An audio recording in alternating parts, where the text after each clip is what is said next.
Thinglets. Thing's birthday.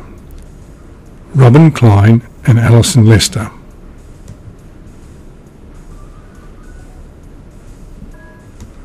Thing's birthday.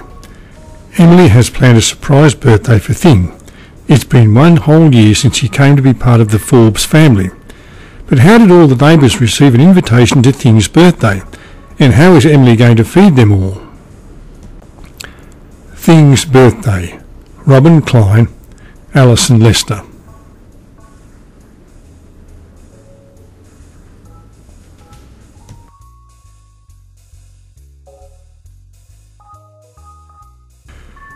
Thing didn't quite understand what was going on, but he suspected it was something nice. Emily had baked a cake, but she wouldn't let him watch while she took it out of the oven. It was to be a surprise, she said. While the cake cooled, she sat at the living room table, carving raw potatoes into shapes. The shapes became alphabet letters. Emily dipped each letter into green poster paint and used them to press a message onto scraps of cardboard.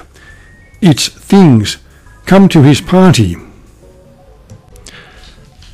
Finally she chose the neatest card and tipped all the others into the waste paper basket. Thing couldn't read, so the finished message just looked like green squiggles to him. But Emily had invented it, so he knew it must be wonderful. Birthday, 3:30 today. "Would you like to run downstairs and put this in Mrs. McGilvray's letterbox?" she asked. "You'll have to stay out of the kitchen when you come back, though, because I'll be icing the cake. Feeling as important as a real postman." Thing headed off to deliver Mrs. McGilvray's card. Then he came back up to the flat, wondering what to do next. The television set wasn't working, and Emily's mother hadn't been able to afford the repairs yet.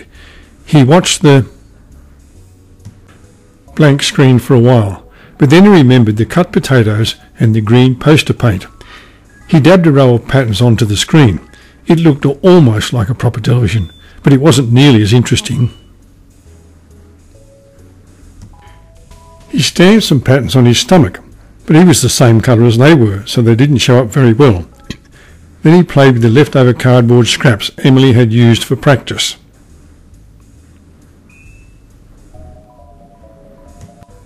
Suddenly he thought of a good game, a treasure hunt all around the living room. He found hiding places for the cards, then he shut his eyes, counted to 10 and scampered about discovering them all over again. With each one he found, he would pretend to read all the printed letters, even though he couldn't understand a word. Maybe the message said something like, "Hello, have a lovely day."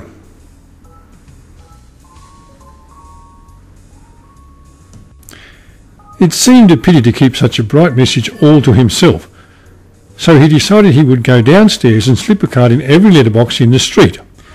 He knew people would be pleased to find "Hello, have a lovely day" tucked into the ordinary mail. When he got back, Emily still wouldn't let him see the cake. "You'll really love it. I hope you won't feel too disappointed about the rest of the birthday party, though," she said. "Mum's so short of money, we can't afford a big one. That's why we've only invited Mrs. McGilvray." So there was going to be a birthday party.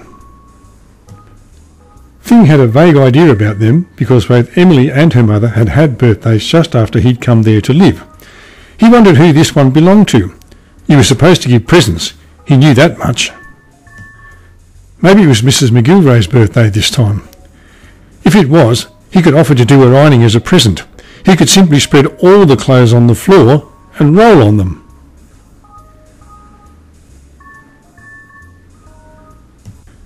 Then, suddenly, when the clock struck 3, Emily gave him an enormous hug.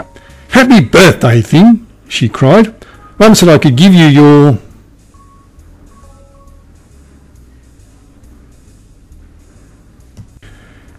present if she wasn't back from work by 3 o'clock.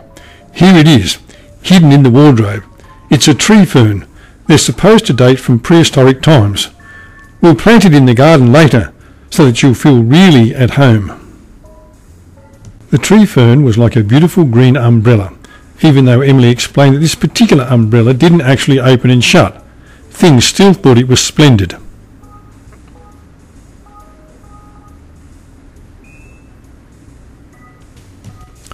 Soon Mrs. McGilvray came upstairs. She had a splendid present too, a green and white knitted scarf 2 metres long. Thing gazed at himself in the mirror with the scarf wrapped around him. It was so smart he decided he'd wear it to every birthday party in the world.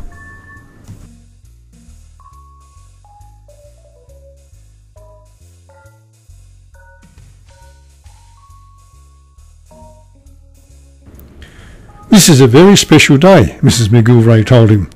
It's 1 whole year since Emily found a rock egg on the sports oval, and you hatched out of it. It was the best rock egg I've ever found in my life, Emily said cheerfully. And we have cake to celebrate. I'll bring it out just as soon as Mum gets home. I think that's her knocking at the front door now. She must have forgotten her key again. But it was Mrs. Entwistle from down the street. How sweet of you to ask me to Thing's birthday party, she said, waving the card she'd found in her letterbox.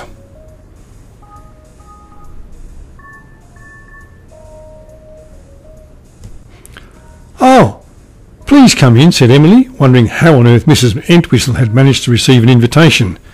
Before she could shut the door, Mr. Shepherd was hurrying upstairs. He was clutching an invitation too. This is certainly turning out to be a surprise party, Emily, Mrs. McGilvray whispered, for more neighbours were following Mr. Shepherd up the stairs. Emily had to let them in, because they all had their invitations with them. Obligingly, Thing made himself into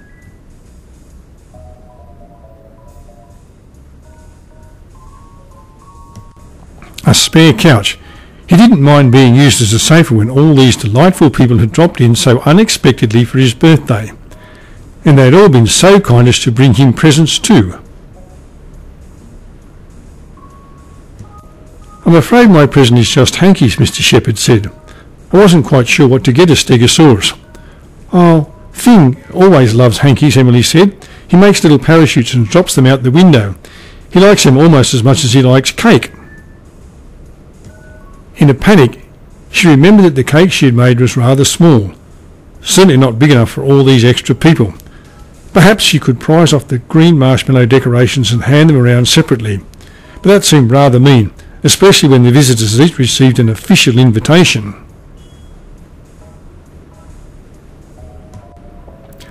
Suddenly she noticed the empty waste paper basket and the missing scraps of cardboard. The carved potatoes were missing too, but she guessed that Thing had most likely eaten them for a snack, after he'd posted all of those scraps of cardboard up and down the street. I can hear your mother's car turning into the drive, Mrs. McGilvray said.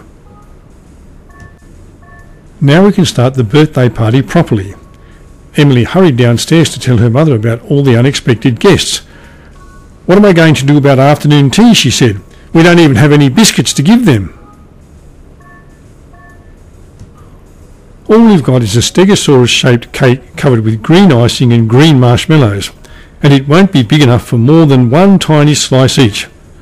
Well, that's no problem now, Mrs. Forbes said, lifting a heavy shopping bag. Out of the car.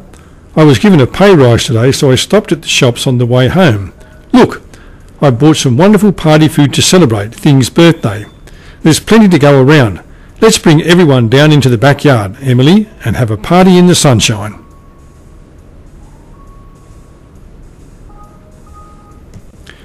And after that, maybe they all might like to help us plant a very special tree fern, said Emily happily.